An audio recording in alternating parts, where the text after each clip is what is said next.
जनतन times में आपका स्वागत है। मैं हूं सादिक अली। मैं इस समय जो है एमएम वैली स्टेडियम पर मौजूद हूं। देख सकते हैं कि यहीं पर सारे प्रत्याशियों ने कल नामांकन किया था और आज जो है पत्रों की जांच हो रही है। तो आज यहीं पर हमें जो है बहुत ही मारूफ शख्सियत मन्नान शेख साहब मिल गए। और बता दें कि मन्नान शेख साहब समाजवादी पार्टी के मुमरा कलवा अध्यक्ष भी हैं। और लेकिन ऐसा सुनने में आया है कि समाजवादी पार्टी छोड़ने वाले हैं और हम आज इनसे यही चीज़ों के बारे में बात करेंगे। मन्नान भाई, क्या लगता है, क्या आप जो है हमने ऐसा सुना है कि आप पार्टी को अलविदा करने वाले हैं? अ, भाई ऐसा है कि मैं चूँकि फॉर्म भरा था महानगर पालिका इलेक्शन लड़ने के लिए और हम लोग 7-8 साल से मेहनत कर रहे हैं। 7-8 साल की मेहनत करने के बाद ये होता है कि जब छोटा इलेक्शन, क्योंकि एमपी एमएलए तो हम लड़ते नहीं थे, जी। तो आज कॉर्पोरेशन के वक्त आए तो कि कॉर्पोरेशन लड़ेंगे। लेकिन बड़े अफसोस के साथ ये कहना पड़ रहा है कि चाहे हमारी कमियां रही हों या कुछ भी बात रही हो, कि हम पैनल नहीं बना पाए। मैं बार बार अपने लोगों से कहता था कि कोई भी एक पैनल बनाओ, एक जगह लड़ेंगे, मेहनत से लड़ेंगे, वहीं सब कुछ लगाएंगे। लेकिन वो वहाँ से आता था, नहीं ऐसे ऐसे इक्का दुक्का इक्का दुक्का। तो मैंने कहा था पहले से ही कि पैनल नहीं होगा तो मैं नहीं लड़ूंगा। तो फॉर्म भर दिया था समाजवादी पोस्ट से, तो मैं विड्रॉल की नीयत से रखा था कि विड्रॉ कर लूँगा।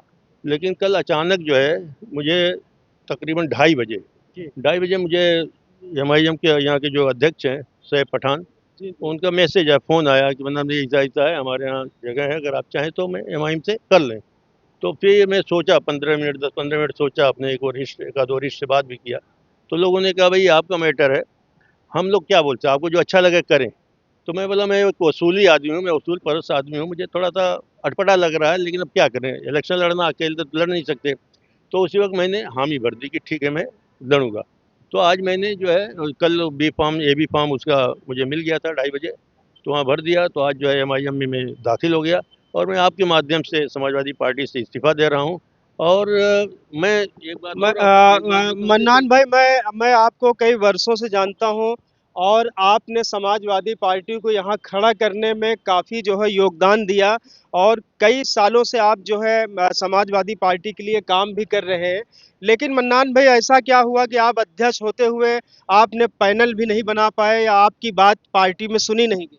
नहीं नहीं, पार्टी का मतलब है कि इलेक्शन में मुझे कोई राइट नहीं था। इस तरह से इलेक्शन में ये पैनल बनाने का काम, कैंडिडेट लाने का काम कुछ दूसरे लोग कर रहे थे, तो उसकी बात अलग है। मैं आपसे ये कहना चाहता हूँ कि मैं अबू आसिम आज़मी साहब, जो मेरे समाजवादी पार्टी के अध्यक्ष हैं, मेरे बड़े लॉयल हैं, उन्होंने मुझे जो एक जिम्मेदारी दी थी, सदर बनाया था तकरीबन 2.25 साल 2.5 साल पहले। मैं उनका बहुत बहुत तहे दिल से शुक्रिया अदा करता हूँ। उन्होंने मुझे ऊपर विश्वास किया और अल्हम्दुलिल्लाह मैंने पार्टी को मजबूत करने का काम किया। जहाँ पार्टी के खिलाफ कोई आदमी भले बोल सकता है पार्टी कमज़ोर है, लेकिन पार्टी के खिलाफ कोई नहीं बोलता। उसी के साथ-साथ मैं अपनी समाजवादी पार्टी की जो हमारी लोकल बॉडी यहाँ है बुबरा कलवा की, उसका भी मैं शुक्रिया अदा करता हूँ कि भई दुःख तो होता है घर छोड़ने का, लेकिन मेरे सामने आज एक मैटर आ गया कि या तो लड़ूँ या तो ना लड़ूँ। नहीं, तो आपने अपनी अहलिया का फॉर्म भरवा दिया था, तो पार्टी के कुछ लोगों को यानी या जानबूझ के पैनल नहीं बनाया या सोचा ही नहीं कि हमको यहाँ कुछ लड़ाना ही नहीं? भई अब वो देखिए, नाम तो आ रहे थे, फलाँ रहेंगे, ढिमका रहेंगे, लेकिन लास्ट में हो गया कि ले दे के मैं रह गया। तो मैं बेहतर समझा कि मैं अकेले नहीं कुछ कर पाऊँगा। इसलिए मैं कल चांस मिला, नहीं चांस मिलता तो कुछ नहीं करता, घर बैठ जाता था। यानी आपको लगता है कि ये अचानक की जो है चांस है? अचानक का चांस है। और मैं जब इलाके में जाता था, लोगों से कहता था, अपने वहाँ ख़ास तौर से अपने प्रभाग में, अपने एरिये में, कि मैं अकेला लड़ना चाहता हूँ, तो सारे लोग यही बोलते थे कि अकेले मत लड़िए, अकेले लड़ के कोई मतलब नहीं है।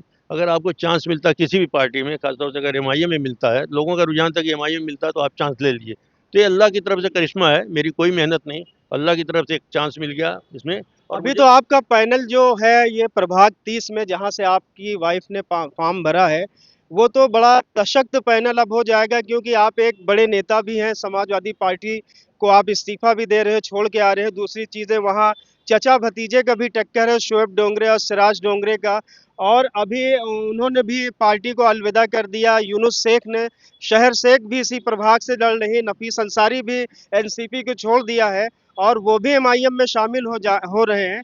तो आप भी आज एमआईएम में, यानी आज आप घोषणा कर देंगे? अभी आपने इस्तीफा दिया या नहीं दिया? नहीं, सिपा तो आपके माध्यम से मैं बोल रहा हूँ और ज़रूरत पड़ी तो लेटर दे दूँगा जाकर के, लेकिन आपके माध्यम से मैं आज पार्टी से इस्तीफ़ा दे दिया।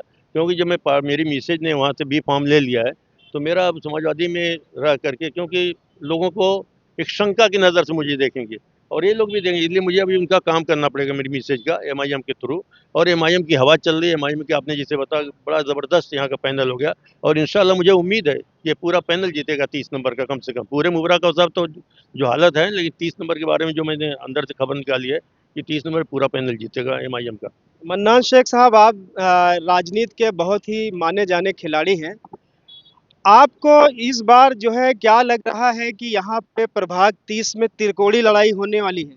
जी, त्रिकोणीय लड़ाई तो होगी, लेकिन इंशाल्लाह एमआईएम का पैनल जीतेगा। आपको उम्मीद है कि पूरा भरोसा है यहाँ की जनता पे, 30 नंबर के लोगों पे। क्योंकि देखिए, एक तरफ बीजेपी, यहाँ बीजेपी वर्सेस एमआईएम चलेगा। जी। दोनों घड़ी घड़ी हो या तो ये तुतारी हो, दोनों बीजेपी के मिले जो अट्टे चट्टे बट्टे हैं। इसलिए मुसलमान सब कुछ बर्दाश्त कर लेगा, लेकिन बीजेपी को नहीं बर्दाश्त कर पा रहा है। इसलिए हमें पूरी उम्मीद है कि मुसलमान एमआईएम को वोट देगा, असदुद्दीन ओवैसी के आइडियोलॉजी को पसंद करके उन पे वोट देगा। आपको ये भी पता होगा कि यहाँ पे अभी आसाम के चीफ मिनिस्टर ने एक बात कही थी कि मुसलमान को अगर हम कलेजा भी निकाल करके दे देंगे तो भी भाजपा को वोट नहीं देगा। तो आप समझ सकते हैं कि मुसलमान सब कुछ बर्दाश्त करेगा, लेकिन भाजपा के खिलाफ, भाजपा के फेवर में कभी नहीं जाएगा। और ये दोनों पार्टी भाजपा के फेवर की है।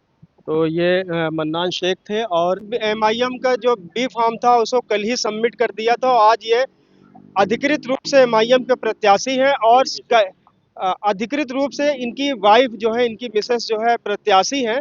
और हम आपको बता दें कि मन्नान शेख वर्षों से जो है समाजवादी पार्टी की सेवा कर रहे थे, लेकिन पार्टी ने कहीं ना कहीं इनको बैकफुट पर भेजा है।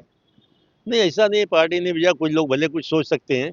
और कोई भी एक बात आपको बता दूं, चूंकि आप सोशल मीडिया चला रहे हैं, कल 3 बजे तक आखिरी टाइम थी। अगर ऐसा बोलने में लेकिन एक कम्प्लिकेशन पैदा हो तो जाएगा। माना जाए कि आपके साथ धोखा हुआ है, नहीं, धोखा नहीं हुआ है, बस ये खेला हो गया।